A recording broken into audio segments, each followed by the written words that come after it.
Hey guys, sorry about that. I was watching Netflix at lunchtime and it has sapped all of um, my bandwidth. So yeah, let's if you guys could comment your names and I will fill out this register. Cool. Let's just zoom out a bit. All right, so we have got Jasmine. Hello, Jasmine. There we go. You got Jack. There we go. Ollie. Harry, are you attending this one instead, Harry? Dom there, or are you coming to both of them? I don't know. Melissa, Jake, and Rob. We'll also wait a sec because I think there were more of you in the other stream that probably haven't found their way over here yet. If anyone else is here, I'm still missing Emerald, Jolie, Poppy, Molly, Grace, Ed. Actually, Ed said he might be away today. Elizabeth and Dan. So please comment your names if you are here, guys. But yeah, I think we're all up and running. We lost the lag, so that's good. Cool. Emerald, hey. So hopefully you guys had a good 2 weeks off and everyone's all right. It's nice to be back. So my goal is today we're going to try and finish off, finish stats, finish everything, and then we're done.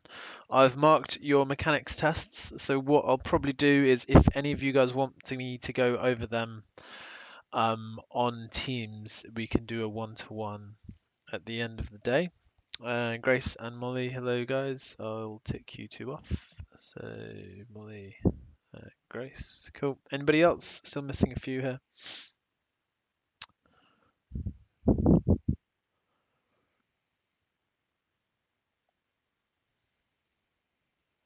It's not the last lecture, but it's the last lecture of new stuff. Possibly. We'll see. I'll see how quick we get through it. If not, we'll definitely finish new stuff tomorrow.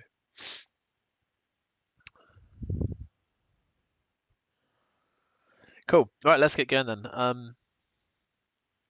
So yeah, we're looking at correlation and regression, which is a type of two variable stats. So you should remember from last year, hopefully, two variable stats is where we have x and we have y. And we're looking at the relationship between two variables. Yeah, after this we finish the syllabus. Cool, Elizabeth, I've ticked you off as well.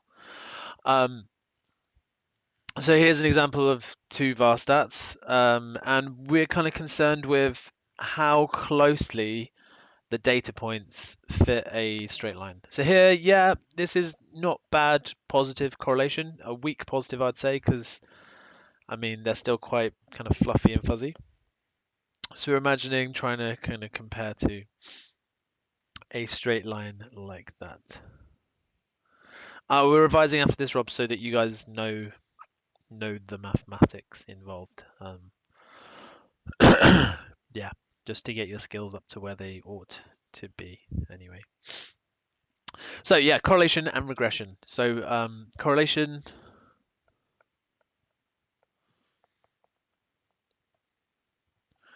is how strongly the data fits a line.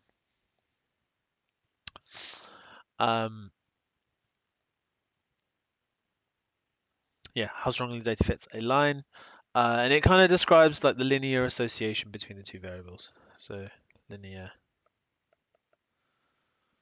association. Can't spell today though. Hey Jolie, ticked you off.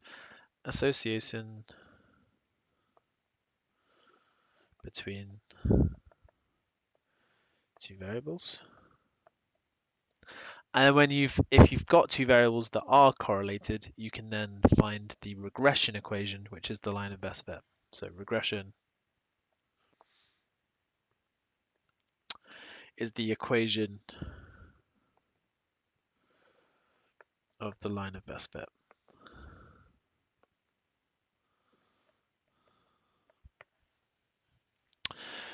Cool. So that should all be stuff we did last year. All right. So the way we measure correlation is with a number. We call it the correlation coefficient, or even more specifically, the PMCC, which stands for Pearson's product moment correlation coefficient. So product moment correlation coefficient, which is basically all coefficients really are numbers between -1 and 1, and it tells you how strongly something is correlated. So, for example, if we have a few different sets of axes, if we have data very strongly resembling a line, that might have an R of 1, which we would call perfect positive correlation.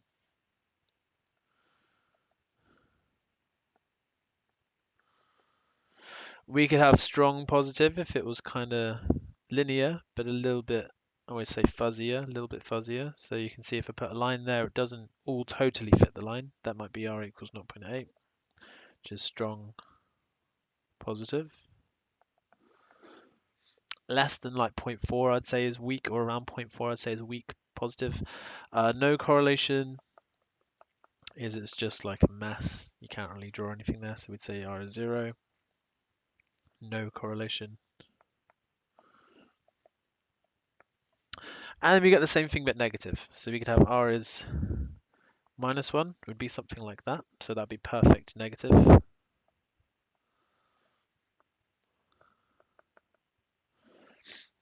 Or we could have a strong negative. Something, I don't know, like that. Like that.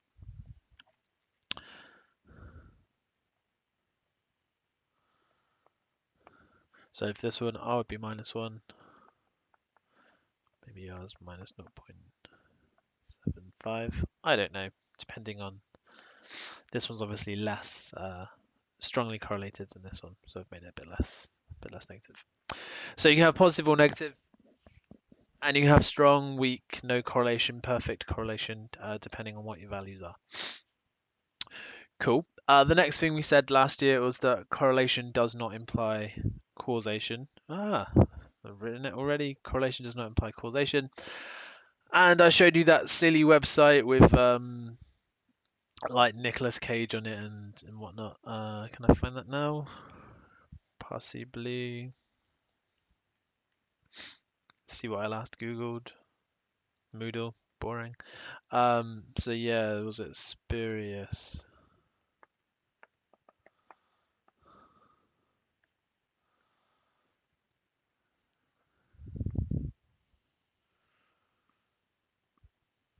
So you guys probably remember this from last year. A bunch of crazy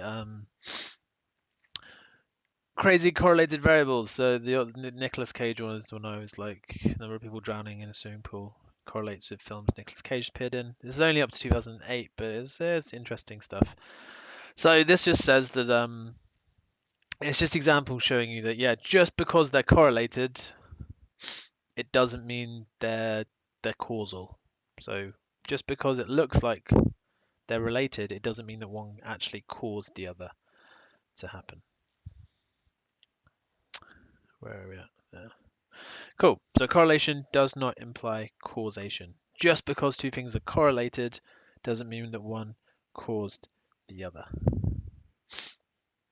Yeah, Dom, that's a good point. In case students are unhappy with the grades they get, you can retake the exam. As far as I know, it's either going to be this autumn or next year, depending on things. I don't know, but it's best to make sure you understand it properly this way around. Cool. So linear regression, as I said, is the finding the equation of the line of best fit if there is strong correlation. So if you've got strong correlation, then you can use linear regression, and you can use that to work out the line of best fit.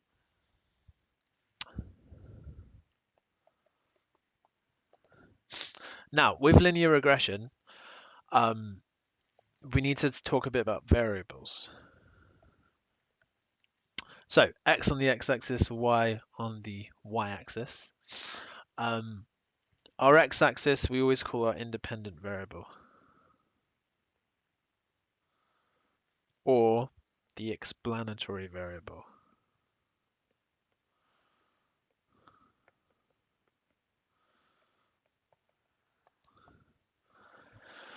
Why we do that is because, well, x is independent.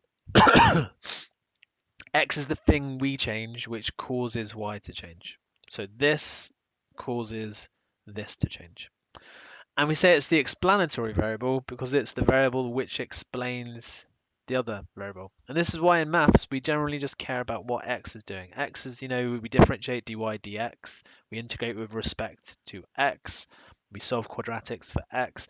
We always care about what x is doing. Even like when we do range of domain, the domain forces the range. Everything depends on x. Y is the result of x. So we call y the dependent variable,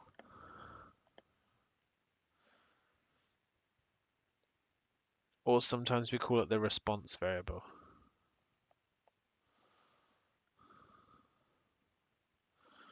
Because it depends on x and it responds to the change in x. Now, because of this, you can only ever use the equation y equals ax plus b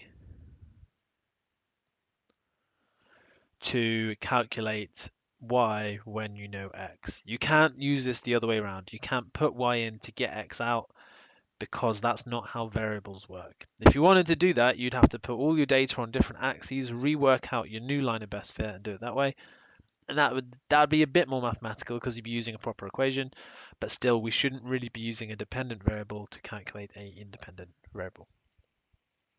So bear that in mind when you're doing this. The other thing we can't do is we're not really allowed to calculate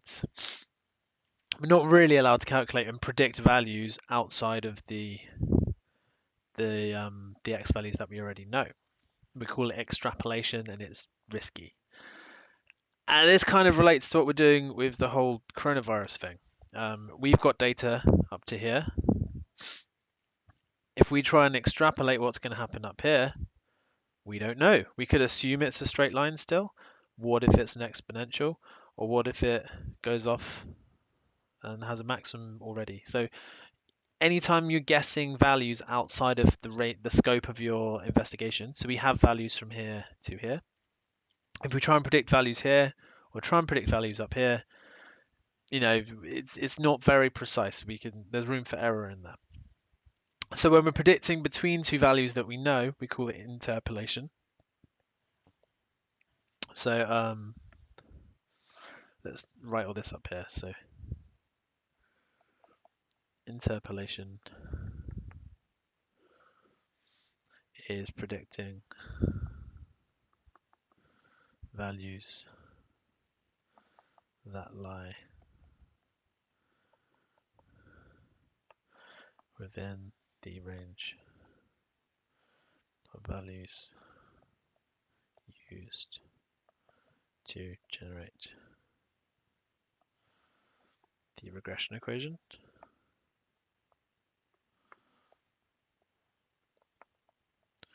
Generally quite reliable because you're using a value within values you already know.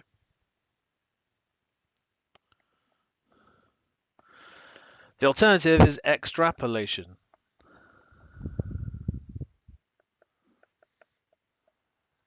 which is when you predict values outside this range, which is generally unreliable because you're guessing that the trend continues in a linear fashion. So unreliable.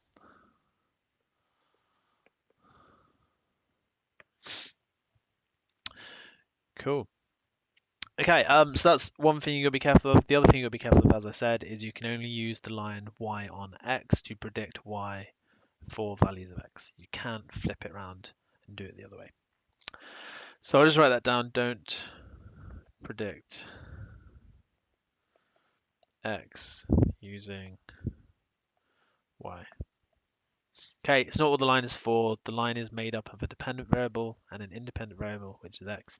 You can't flip it around and do it the other way. Cool. All right, so that's pretty much everything I think we did on this topic last year. We probably looked at some graphs as well. We used some lines to predict things. That's probably it. What we need to do this year is actually work out the correlation and the regression of different values. Just going to move this down a bit. So I've got here the data for rainfall and sunshine in Cambourne in May 2015. And we're going to try this past exam question. I'm going to do this one as an example just so you guys can see how to work out correlation and regression on your calculators. I think I showed a few people this last year. That's right, Ed. If you go back and rewatch the rest of it, I'll take you off. Anyone heard from Dan or Poppy? No. Cool. Okay, so state the meaning of TR in the table. TR is a trace, which I think means less than 0.5 millimeters. So if you like, we can assume that trace means about 0. Okay, we can round it down to 0 because it means a value less than 0.5 millimeters. Part B, calculate the PMCC to calculate the correlation. And part C, comment on the suitability of a regression line. We're going to go a bit further than that and add a few bits into the question as well. So I'll just type those up quickly. So part D, we are going to use or calculate the regression equation in the form y equals, where's the equals? Y equals ax. Well, let's do b plus ax.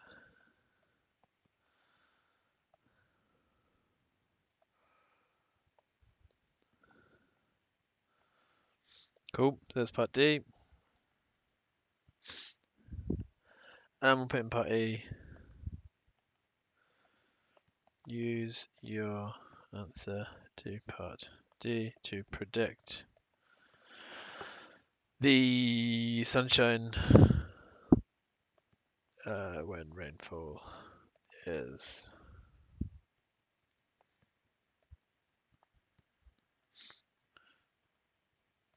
12 millimeters, and then how reliable is your prediction? So two other little bits we're going to just tap on the end of this one.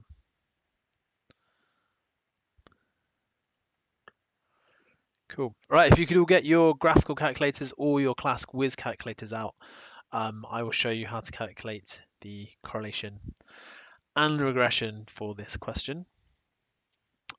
My class whiz, oh damn it, my class whiz is in my garage because I was building a climbing wall and I used some trigonometry.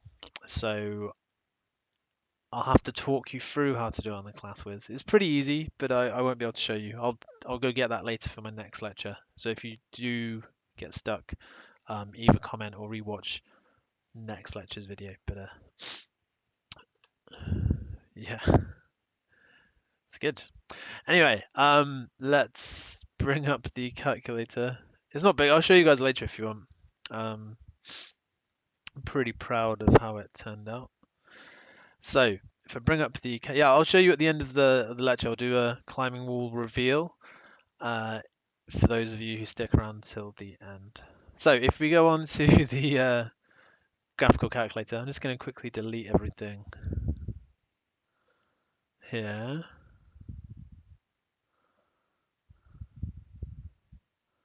Now at the end, Ollie, gotta give you something to watch the whole video for. So we're going to type in our data. ideally we want to put X in list 1 and Y in list 2. If you're on the class Wiz, you should also be able to go to statistics and you want two var, so two variable data, and we're going to type in all of these as well. So if you type them all in, 2.2, I said we're going to type in 0 for trace, 1.4, 4.4, trace again, 0, 0.2, 0.6. And then if we put the y values in as well, 5.2, 7.7, 5.6, 0.3, 5.1, 0.1, 8.9. So has everybody managed to type those in on whatever calculator they are using?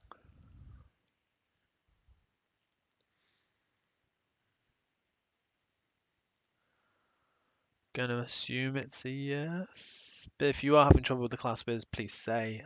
It's similar kind of thing. I think you just go to regression or 2var instead, and then it gives you the two options and you type them all in anyway.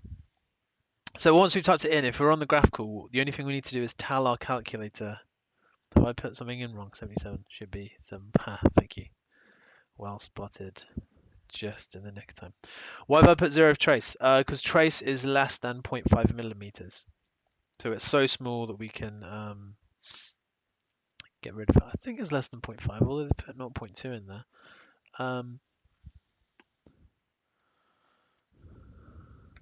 Maybe it's 0.05. Maybe over. Yeah, sorry, that should be 0.05 millimeters. Let's just change that. So it's even smaller, 0.05 millimeters. So that's why we put 0, because it's so small, we can round it down to 0. Okay, so once you typed it all in, we need to tell the calculator that we are using X and Y this time, and not X and frequency. So we're going to go to calc, which is F2, and then we're going to go to set, which you should be able to see right on the end there is F6. So we go to setup. All we need to do, we're going to go to 2var. We need to tell the calculator that my X values are in list 1, my Y values are in list 2, and the frequency of those values is 1. Cool, everybody type those in. And when it's set up properly, hit exit. We're now going to go to regression, which is going to do our regression calculation. And there's a load of different types of regression. We're using linear regression, so we just want to go for X. And then you've got two choices. You've got AX plus B or A plus BX. We're going to go AX plus B because that's the form that the question wanted me to use. And it's almost always A plus BX. So click F2. And it will give you all these numbers. So we're going to write down the three important ones, which is A, B, and R. So if I write down my equation, y equals, well, B was minus 4.39 plus A, which is 21.66,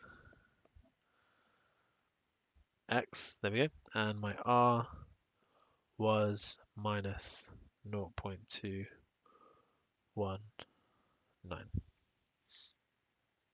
So that's all my important stuff from the calculator, so let's get rid of that.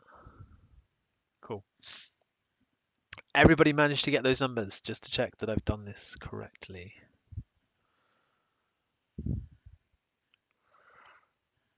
Yeah, cool. All right. So, here's my regression equation, which is actually a bit for later in the question. So it said calculate the product moment correlation coefficient. So we did that, minus 0.219. We need to say we used 0 for trace. So we've said what we did with those values. If you didn't state that clearly, you would lose marks there. With reference to my answer for part B, comment on the suitability of a linear regression equation. Well, I think I've made a mistake because no, I haven't. I've just all part D and part E don't make much sense now because our data has very weak correlation. So it's okay. The method is still valid. Just you in real life, if you got that as your correlation coefficient, you'd say it's probably not linear.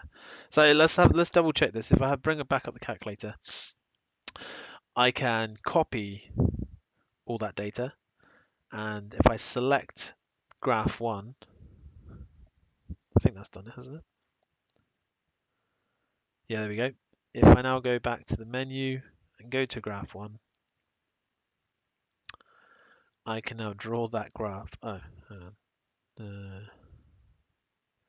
Select, draw.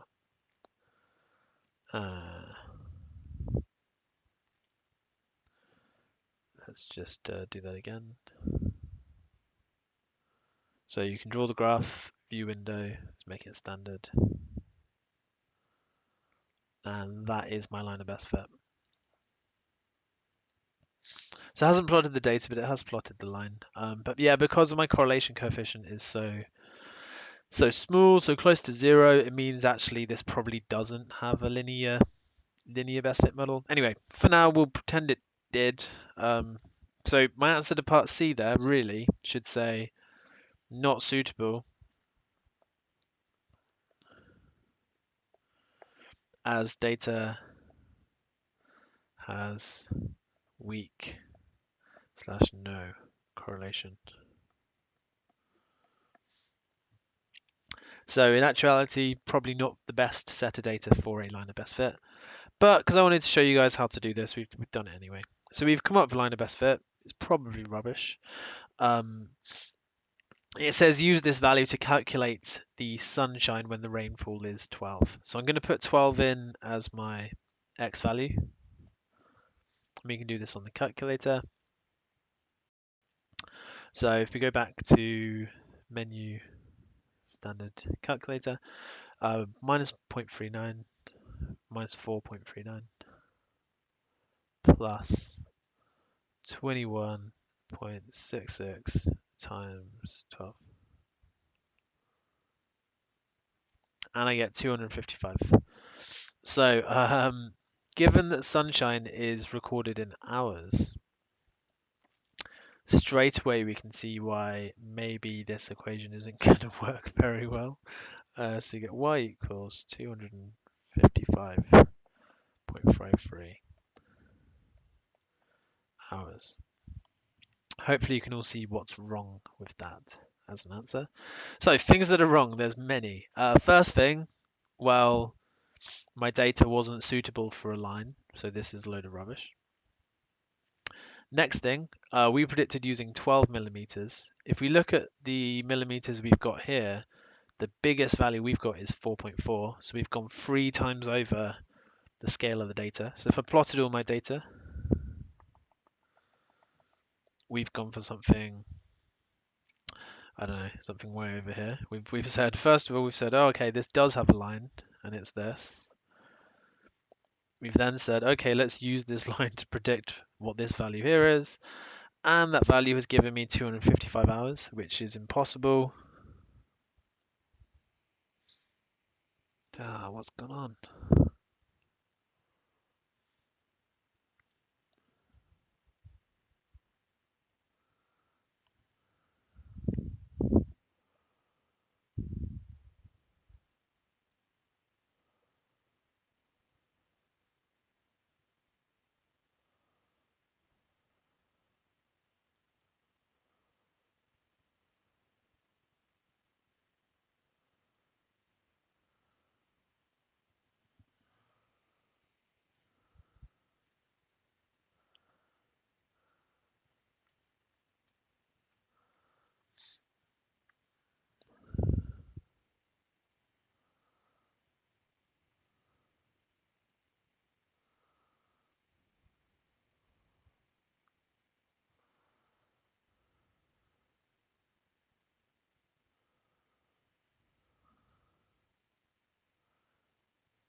Are we back? Are we working?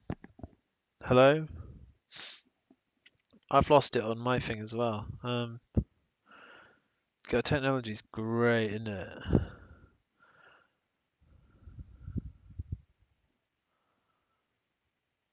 Yeah, so we're good. I can't watch it. It says it's still working. Cool. I'm gonna go along with the fact a lot of you said it's working again. Yeah, see if you can follow that. Maybe my housemate's playing games or something. I don't know. I've lost where we were. Okay, yeah. So because obviously you can't have 255 hours in a day. So this data was not very good. It didn't lend itself to be a line equation, even though it did. We used extrapolation as well, which is always dangerous. Cool. All right, I want you guys to try one. So let's move this down. Could you guys try this? So on your calculators, we'll see how you get on with it. So a bit of coding in this one as well, and it's actually going to be a exponential model, but same idea.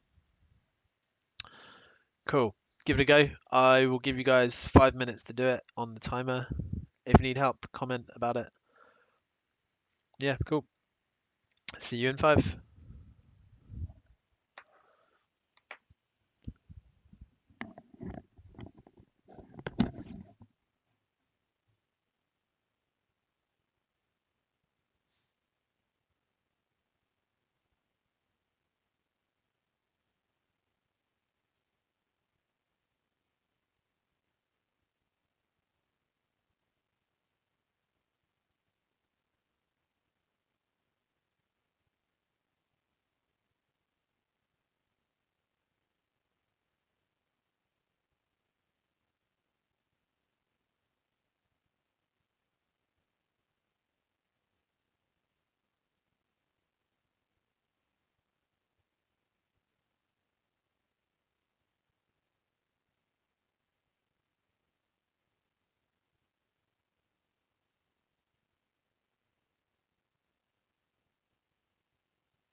Actually, with this one, they've found A and B for you. So you just need to part A is a log to linear form question, and part B is an explanation. So it should actually be pretty quick and easy to do this one.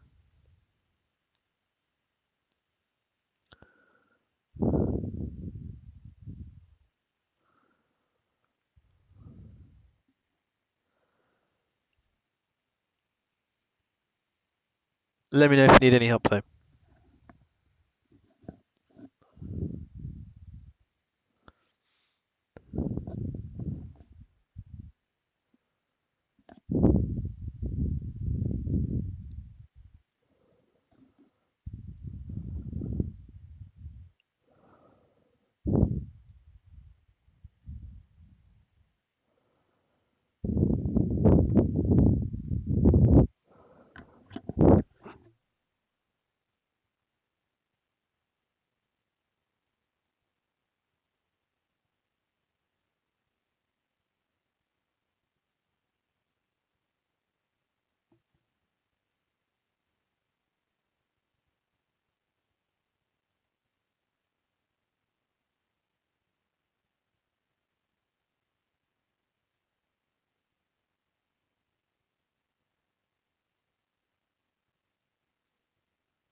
There is slightly more, Elizabeth.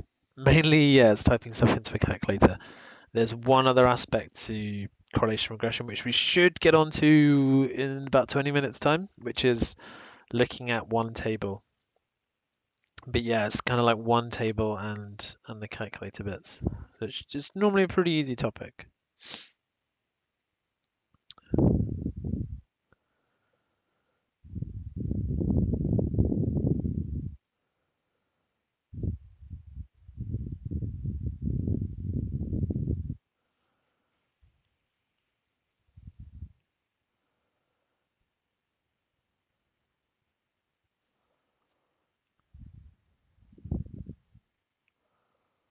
Yeah, that's the hypothesis testing bit. But it's a lot easier than the other hypothesis tests that we've done.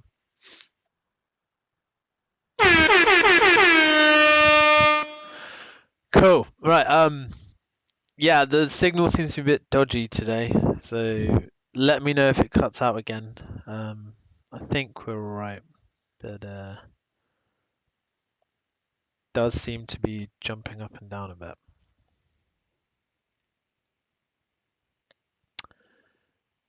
Yeah. Anyway, so let's go through this one. So part A is a log to linear form question. So they've actually done all the hard stuff for you. They've typed it all into the calculator. They've got your B value, got your A value.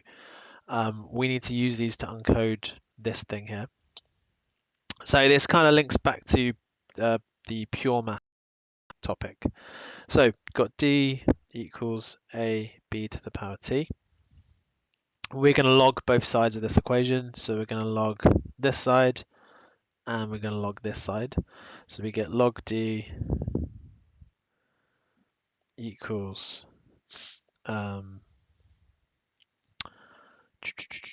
log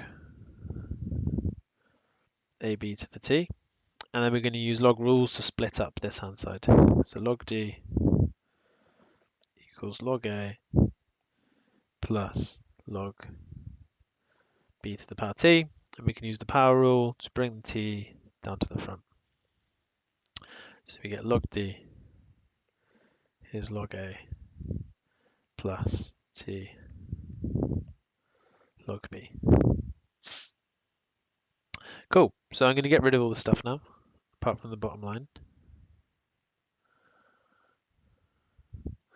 And we're going to compare this to the line that we came up with here. So they told us x is t, y is log d. So let's write all that out. So we got log d is minus 0.635 plus 0.0334t. All I'm going to do is compare the green equation to the blue equation. So log d is the same in both.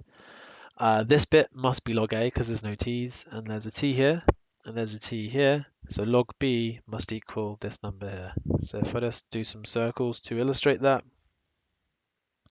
log a has to equal that bit, and log b has to equal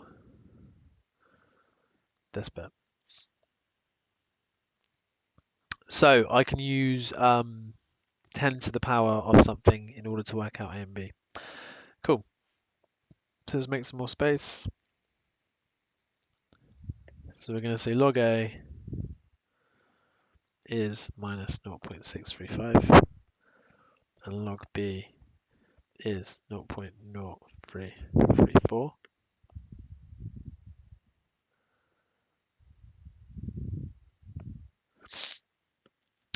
And then we're going to use 10 to the power to find out what a and b are. So 10 to the power minus 0.635 is a, and 10 to the power 0.0334 is b. So if you get calculators out, you can work those out pretty easily.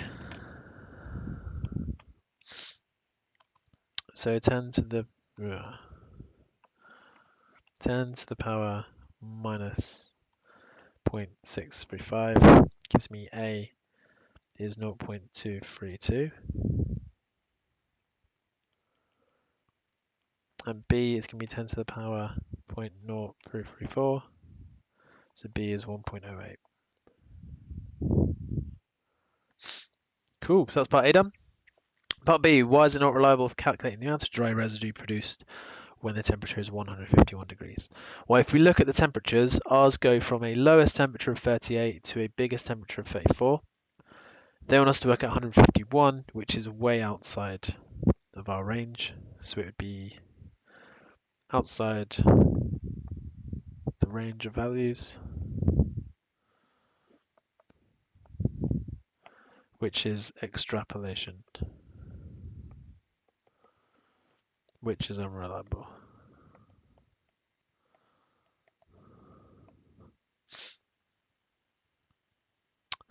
It's outside the range of values, which is extrapolation, which is unreliable. Cool. Anyone got any questions on that?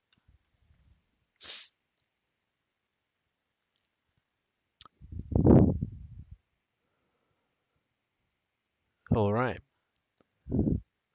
So one more for you guys to do. Could you try this one? I'll just move the screen down a bit. So 3 marks. I'll give you 3 minutes to do that. Comment if you need any help.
Cool. All right, so let's work our way through this one. So this time we do need to use the calculator. So we bring the calculator back up.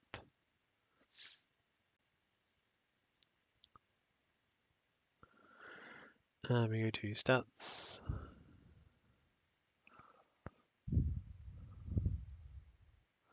Delete it all. Cool. So we need to one thing that's a bit more difficult, we need to make sure we get our variables in the right place. Normally x is on top, but you need to check. Do you think temperature affects rainfall or rainfall affects temperature? I believe that the temperature will affect the rainfall. The hotter it is, the more evaporation you got and all that. But yeah, so I think we want to have T as our x and F as our y. So we've got 18, 18, 16.4, 15.3, 15, 13.7, 10.2, and 12. And if I put in the rainfall as well, we get 3, 13, 4.6, 32, 28, 63, and 22. Cool. So calc, regression, x, what does it want? A plus bx. Oh, it doesn't really care. Yeah, a plus bx will be fine. So we find out that r in this case equals minus 0.64.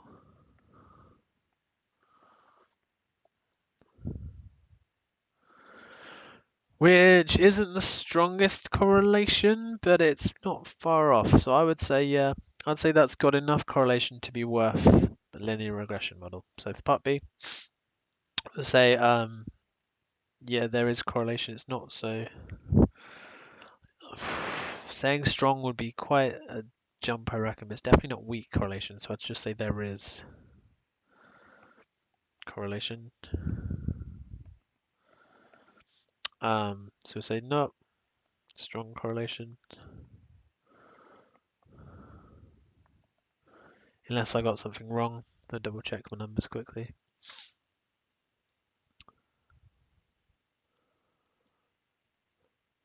Did I type that one in? No, 12. Oh, that should be 22. Cool. So forget what I just did. Yeah, that's that seems a lot better. So yeah, R is minus 0.83, which is strong correlation. So strong, negative correlation.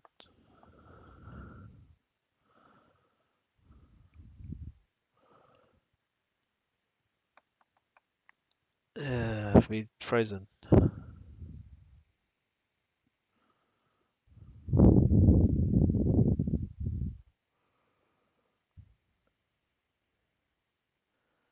Are we back?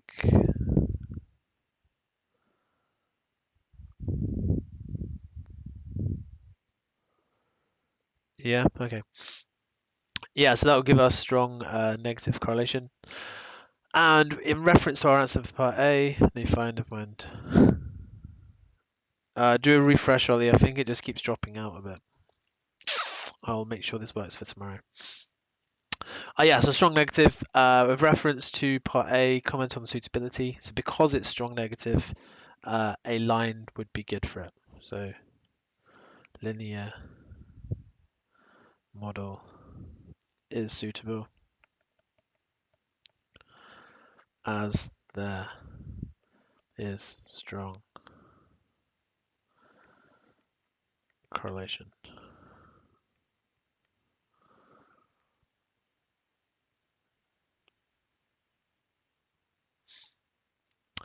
How to set the list? On a class whiz, you go to calc and then set. So I go back to the calculator here. You go calc and then set. And then you just tell it x is in list 1 and y is in list 2.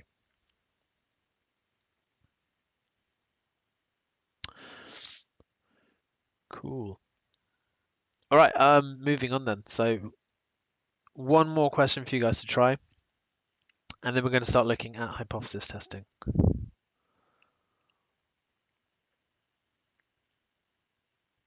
Cool. So they want you to fill out the table, find the PMCC, and then it's very similar to what we did. Not in the last question, but in the question before that last one. So this is a bit more hefty, 5, 8. I'll give you guys 8 minutes to do this. Yeah, we'll keep it as as it says there, and that should give us time to start on the last bit today as well. So give this a go, comment if you need any help.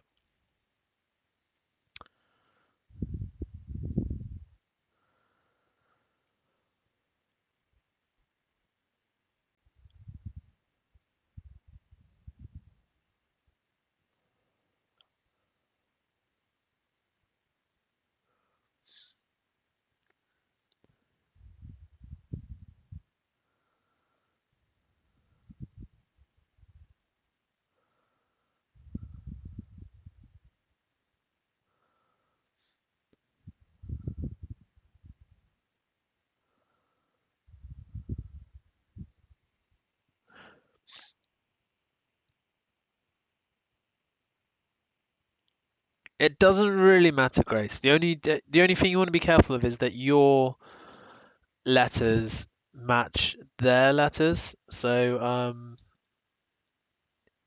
it doesn't really. All that matters is, like, you can see in one case they've used A as a gradient, in the other case they've used B as a gradient. With edXL, they almost always use B as the gradient, as from what I can see.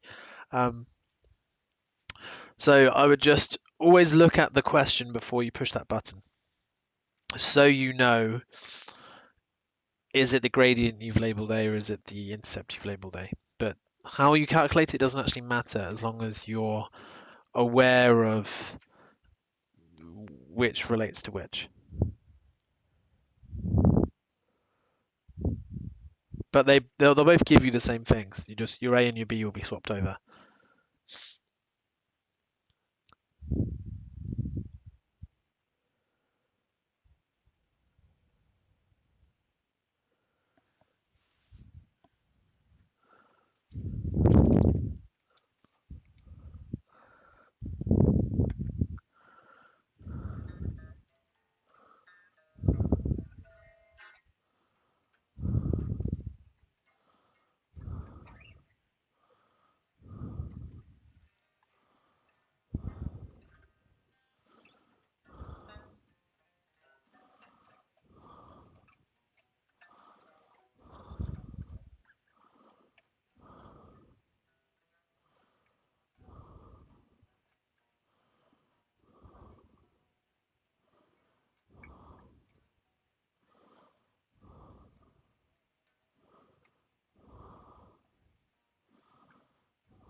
How's everyone getting on? Anyone need any help?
Okay, let's go through this then. So, yeah, I left off the top of the question. It didn't print properly. I didn't show up properly. But yeah, the number of atoms radioactive subjects is measured at various times in the data below. So, we've got this table of data, and we need to fill in the rest of it. Oh my God, stop messaging me. Cool. So we need to fill in log n and x is t. So we know that x and t are the same thing. So we can just put x there. Oops, x there. We want to try and find the y values. So we need to log our x values. So if we do that on the calculator quickly. Sorry.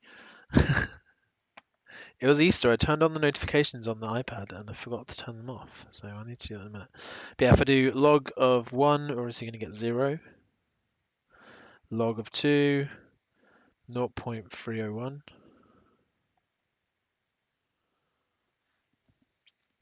Log of 4, we're going to get 0.602. Log 5, 0.698. What's yours? 0.7. Work a bit better there.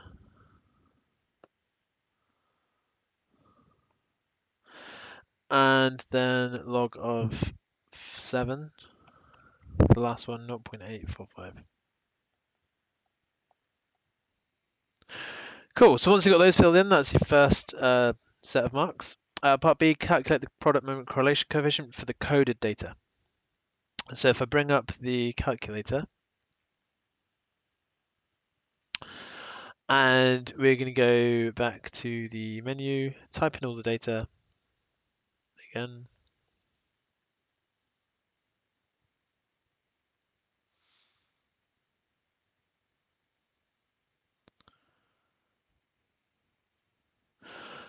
Like so. List 1 is going to be 1, 2, 4, 5, 7. Oh no, typed in individually, preferably. 1, 2, 4, 5, 7. And then list 2 is going to be the values we just worked out. So that was 0, 0.301, 0.602, 0.7, and 0.845. Like that. We're then going to go to F3, which is regression, X again, like we did earlier, A plus BX. And all it wanted us to work out was the product moment correlation coefficient, so the R value basically. So R is 0.966. So very strong positive correlation. I did log of T. But I logged the wrong thing here. Ah, I have. Thank you, Molly. Sorry. All right, let's do that again. Of course, it came out as very strong positive because I basically plotted the same thing. Okay, let's do this the easy way. If we do log, we can type it straight into the table. So log 231, which does it for me. Log 41, log of 17, log of 7, log of 2. There we go. So it's actually strong negative correlation. So we get minus 0.98 as our correlation coefficient. So if we go back to get rid of the calculator. Cool. So if we go back to this, that's our PMCC 0.98. Is an exponential model a good fit? This is a bit confusing. So obviously 98 is a strong correlation. So linear, basically the coded data works really well as a straight line. So there's our coded data and we're plotting t against log n. Well, if you think, imagine we wanted to get back to n, we'd have to e both sides. So yeah, an exponential model, I think it'll actually be a logarithmic model, but it will look like an exponential once we kind of unlog that data. That's why we've got this positive line, is because it comes from logarithmic, or it is logarithmic data that comes from data that look like an exponential. So yeah, an exponential model would be a good fit. So yes, it would. We can say strong correlation for the coded data means uncoded will fit an exponential. And I know I told you guys before we went to isolation that you can actually, the coronavirus data is exponential. I think it still is exponential. If you log the values for cases or deaths each day, you get a strong line graph, which is exactly what this question is doing. This is about atomic decay, but you can also do it with exponential increase, and you get the same idea. So you could turn any exponential data into linear data when you plot it on a log graph. Okay, so last bit is what we literally just did in the last question. If I get rid of this, it's also quite good. We can check our answers. So the answers they've got here, minus 0.32 and 2.487. So if I bring back the calculator, the values there are the same. These values are the same as the calculator values. So that fits nicely and just kind of confirms that we've done everything right so far. Okay, so last bit of this question, we're going to again log n equals log a plus t log b. Show you workings for that. I didn't, because we literally did it on the last slide. Same idea though. So then log a must equal 2.487 and log b must equal minus 0.32. So we can say 10 to the power 2.487 equals a, and 10 to the power minus 0.32 is b. And we can work both of those out. So 10 power 2.487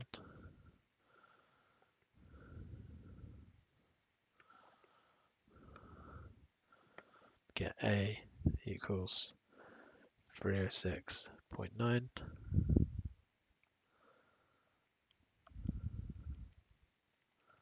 And b is minus 0.32 there.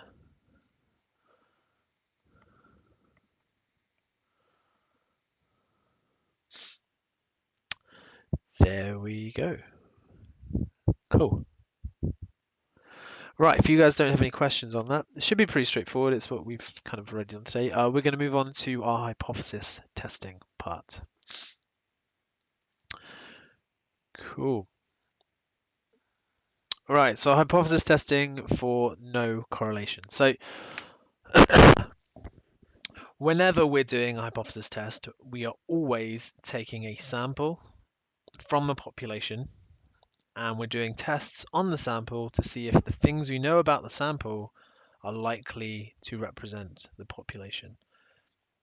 So last year we looked at binomial hypothesis testing, where we looked at whether the probability of success for a sample was likely to come from the probability of success from the same population. So we looked at whether the probability of success for a sample was representative of the population it supposedly came from. Earlier this year we looked at the normal hypothesis test for a sample mean. So we took a sample, found its mean, and then we tried to test, is that mean representative of the mean of the sample? With this one, we're just going to find the correlation coefficient of a sample and then see if that indicates a correlation from the population. So the question we're kind of asking is, does the PMCC, does R, for a sample indicate a linear relationship in the population? So it's a lot easier than the ones we've done before. We are always going to be testing, is there no correlation, or is there possibly a positive or a negative correlation? So for a one-tail test, it's always going to be null hypothesis. Now this isn't a P, I've drawn it a bit badly here. This is a rho. Rho is a Greek letter. Never been very good at drawing rows. It still looks like a P but rotated. Rotated. Fancy kind of P on its side is the best way I'd describe rho.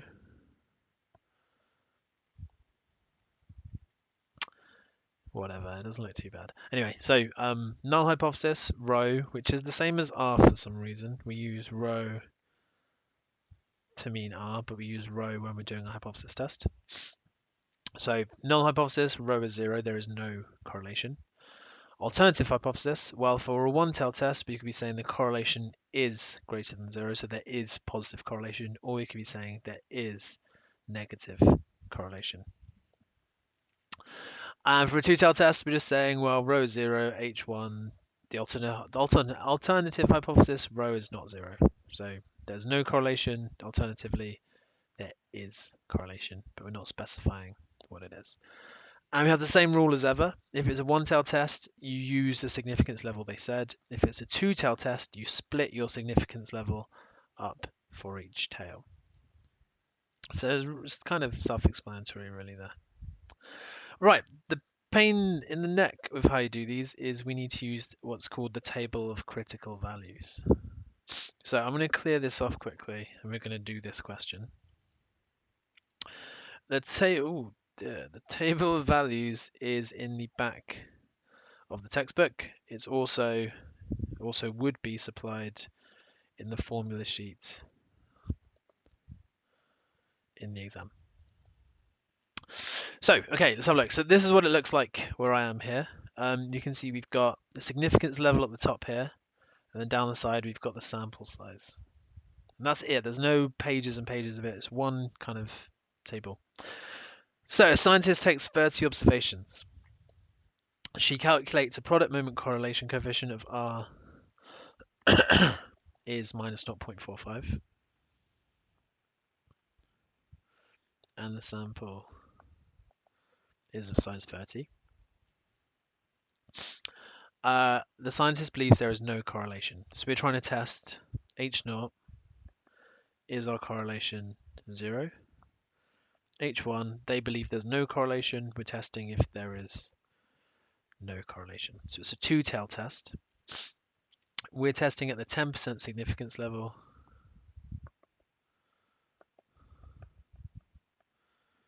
So therefore, 5% per tail. Okay, so what we need to do then is look through our table. First of all, we're looking at the 10% level, but it's 5% per tail. So we're actually looking at the 5% level. So if we look at the top here, you can see this is our significance level. We're looking for which one of these is 5%, and 5% is going to be this column here. So I'm going to kind of highlight all this, just so you guys can see what we're doing. And our sample size is 30. So we're going to look down through the sample level to find 30, and it's right down here. So our critical value is going to be this one right here. Don't know if you guys can see that, but it's 0.3061 is our critical.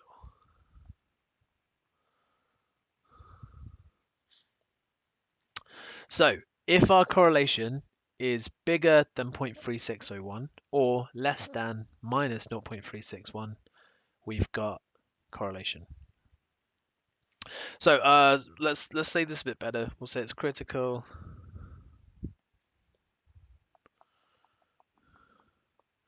if R is greater than 0.3061 or R is less than minus 0.3061. So it's the same value for whether it's positive or negative correlation. and we just use kind of whichever kind of fits our value we've been given. So our value here is minus 0.45, which is less than minus 0.361, so it's critical. So if I say that at the top, minus 0.45 is less than minus 0.3061, therefore critical. And then we'd say there is evidence to suggest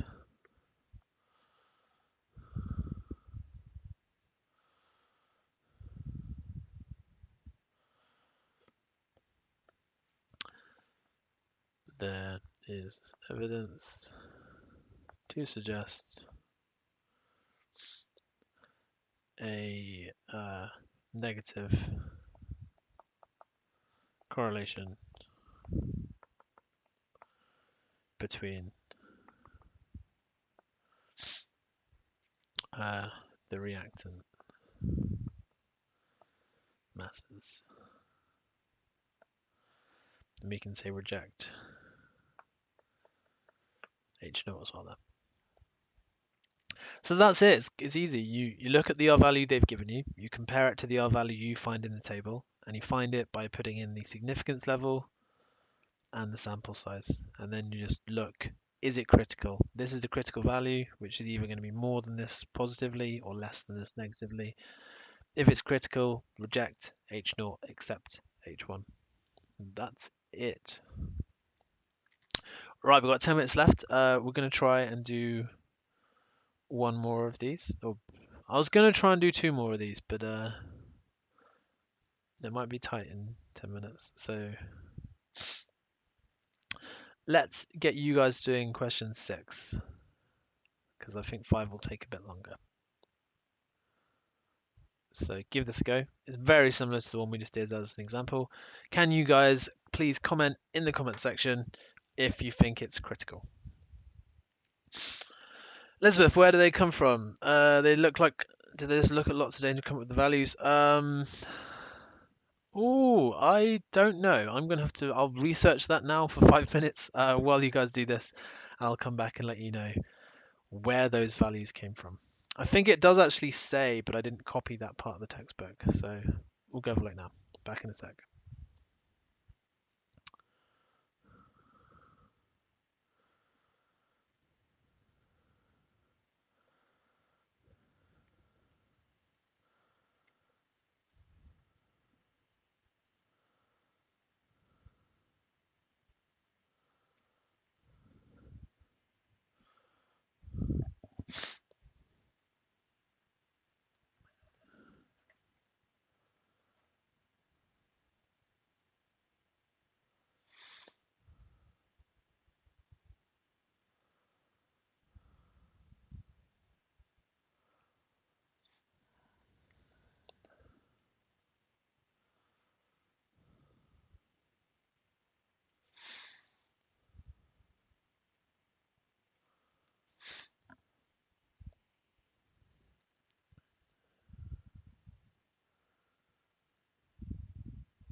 Okay, to answer Elizabeth's question, I think the tables come from something called a Fisher transformation, which I've never heard about before because I didn't really do.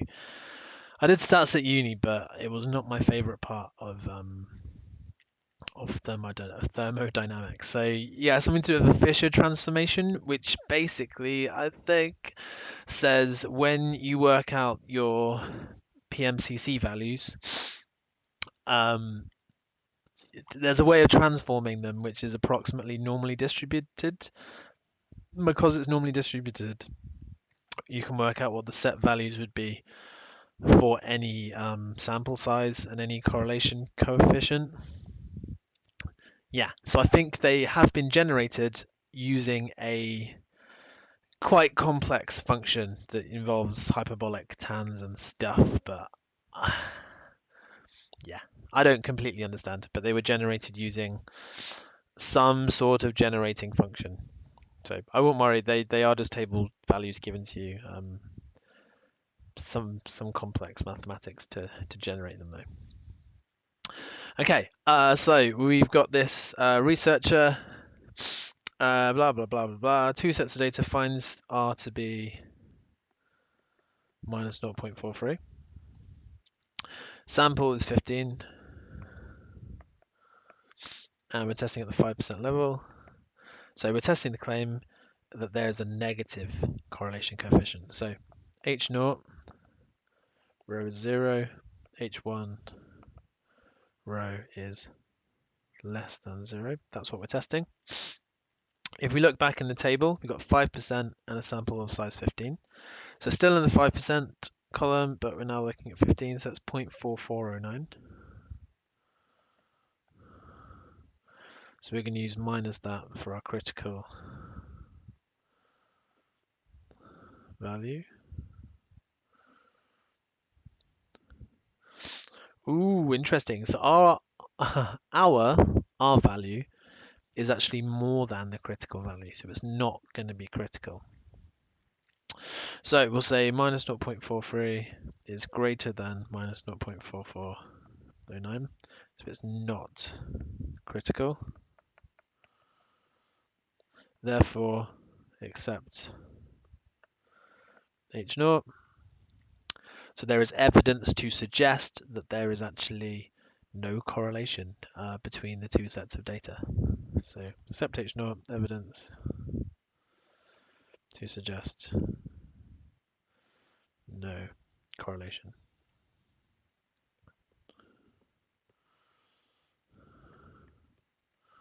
Okay, it's very close though. If maybe they looked at the 10% level, maybe in that case you would get some correlation. Okay, so tomorrow we're going to be doing a bit more practice of this, and then we're going to do, I think, a bit of summary of statistics on Friday, just so this week is all stats still. Next week we're going to start revising. I know it's not really going to, I think revising is a bad word for what we're going to be doing. Summarizing and going over some past papers so that if you guys do need to sit an A level, you will have done revision. Lectures are still mandatory. I would attend them if I were you because you want to make sure you know this stuff. Yeah, so I will see you tomorrow and Friday, and hopefully for the rest of this half term up to where we had planned. Yeah, anyone got any questions?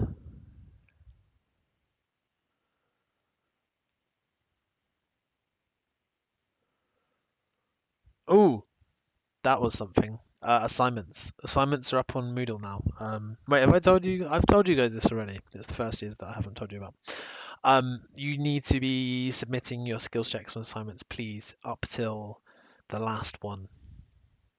So if you guys can get those finished off, that would be really good. Upload them as and when you get them. Oh yeah, I said I promised I'd show you my climbing wall. What if you can't do them? Email me and I'll tell you if you get stuck. I'll talk through how to fix it. So this is what I built in my garage. It took 4 days. You just email me, Ollie. Workshops will still be on tomorrow. So email me during workshop. But yeah, this is how I spent my week of Easter holidays. Which I was pretty pleased with. But yeah, so email me if you need help, and I will. Yeah, we can do a one-to-one video. We can use Teams. You can send me a Teams chat request, and we can go over stuff there. That was the last bit. If you want your mechanics tests back, I will upload it to Moodle in a minute. If you want me to go over them with you, I can do that at the end of the day, today, tomorrow, or Thursday. So we can do a quick 5 minutes, go through your tests.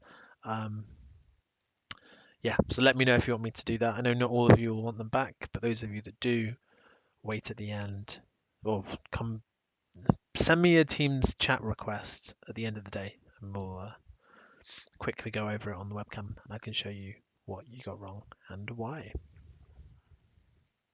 Cool. All right, better go, guys, because I've got another lecture now, but I will see you all tomorrow. Thank you. Bye.